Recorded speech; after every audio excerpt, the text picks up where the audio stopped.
Prop weapons, scaring with Sammy. For purposes of use and safety, there are basically two different kinds of prop weapons. There's hard weapons and soft weapons, the foam ones. For the purposes of use and safety, even if your knife or axe has a solid handle, it is still considered a hard weapon. So, first things first is we never want these to come in contact with the guests. Even if it's a soft weapon and it comes in contact with a guest, they could complain, bring a lawsuit. There's all sorts of bad consequences that can happen. So we never want it to come in contact with the guest. But not only for those reasons, also for character purposes. Because if this foam axe comes in contact with somebody, then, and it doesn't really kill them, it's not going to really hurt them, then all of a sudden our characters lost our power because we're carrying a toy. So we want to do everything we can to avoid any actual contact. We want this to feel real, look real, and for them to think that it's real and that we could do something with it. And that's the purpose of a prop weapon, especially a soft prop weapon. So we need them to see it and think it's real. So first of all, treat it like it's real. If you've got an axe, well, look at this, it's not real. Also, what you want to do is you want to give it weight, imbue it with weight.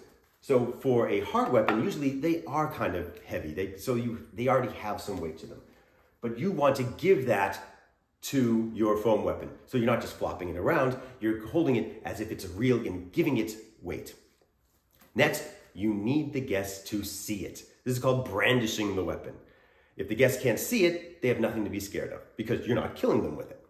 So even if normally, if I was going to be going after a guest, I would have the axe like this because that's how I would be going after them. They can't see it very well. So what you want to do is you want to keep it, the business end, sort of parallel to the body. No matter what you're doing, no matter where you're moving it, you want this to be kind of parallel to the body so that they can see what you're doing. And you never want to point it at them because, first of all, that point is out of your control. And they could slip, they could fall into it, and they can't even see it anyway, so there is no point to it. Keep it on the plane. This is called keeping it on the plane. It's almost like there's a plane of glass in front of you, and you never want your weapon to break through that glass. This is one of the ways that you're going to keep it so that it's visible to them and it's safe. If you want to have a little bit more back and forth movements, we're going to use the buffer hand. Put the buffer hand out there and create that box. It's just like the Society of American Fight Directors. They call this the active hand. It's kind of the same thing. Here you are, whatever you're doing with the weapon here, you've got this buffer hand out. For character purposes, think of it just like the active hand. You're using it to entrap, to catch, to distract, whatever it is. You have this hand here. If they trip into you, if your distances are slightly off, you've got the hand. You are stopping them. They are never touching this weapon.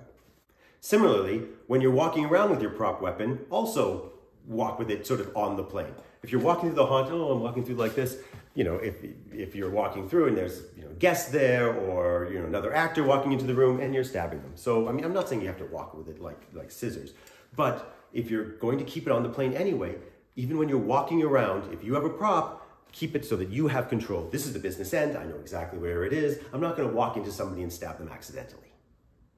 Next, you never want to swing actually at the guests. If you ever do anything that's directly at the guest, you have a lot of variables going on. You are judging the distance between yourself and that guest at that particular moment with whatever fog and lights are going on. You are judging that I can stop myself in time. You're hoping that they're not going to change their movement. They're not going to trip. They're not going to lean into you, do something unexpected. You've got all of these variables. So when you're working with a prop weapon, you want to remove as many of these as possible. For example, even if you want to do a feint is sort of, you're not actually swinging through them, you are swinging it, but you want to give them the idea that this is or could be coming at them. If you're going to do a feint with a soft weapon, you're never going to do this with a hard weapon. If you're doing with a soft weapon, use the same techniques as for a hand flash. So for a hand flash, we're not going at the guest, because if we're going at the guest and the guests are walking into it, then we have double the force.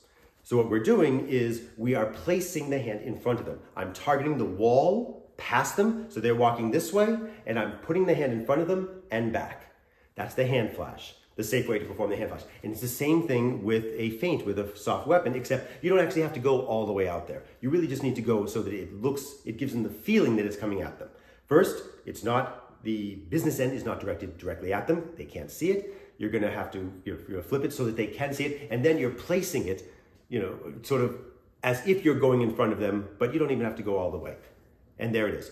The guests are coming, and that's the flash. That's the feint. With a hard weapon, you're never doing that. You're never doing this, and you're never swinging in any way, because there is the possibility of this slipping out and hitting them.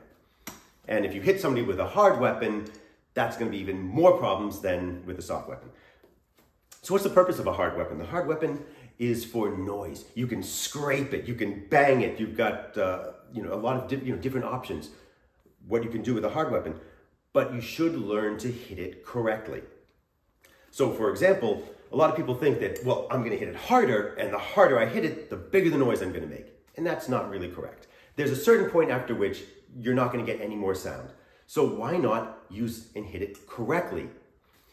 If you're swinging full, you're jarring your arm, you're slamming the weapon, you're going to damage the weapon, you're going to damage the set. And by the way, if you're going to be swinging a hard weapon around, find out from the designers what you can hit, so you're not going to be slamming this through a $300 styrofoam wall. But if you're swinging as hard as you can, you're jarring your bones, you have a chance of breaking the weapon, breaking the set. So instead, hit it correctly. Think of it like a drum, and it's almost like with the wrist, bang. And if you notice, the energy isn't even going all the way through. It's like casting. It's like a stage combat. If you've ever done stage combat, you're casting it out. The energy isn't going across, it's going out.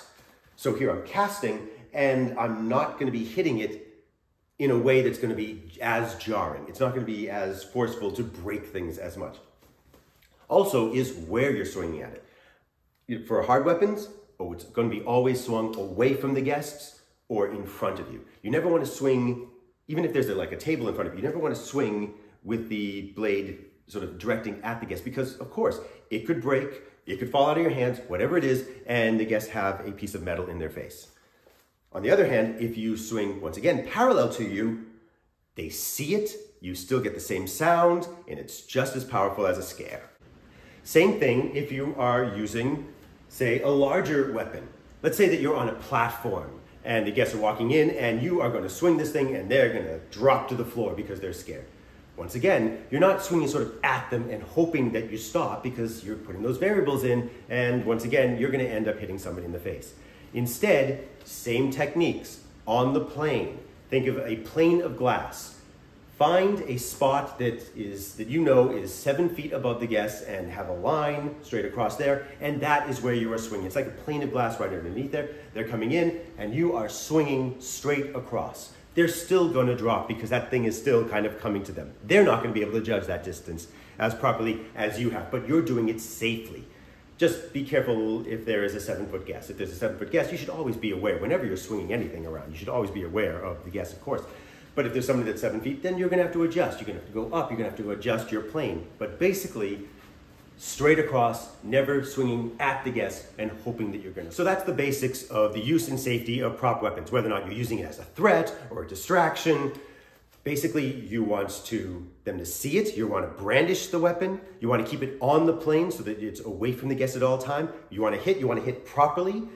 If you're using, say, a shovel, it's the same thing. You're scraping straight across or from behind, and that way you are reducing the chances that this is going to hit the guest, and that way you have a real weapon, you have a real threat, and it protects your character and the haunt.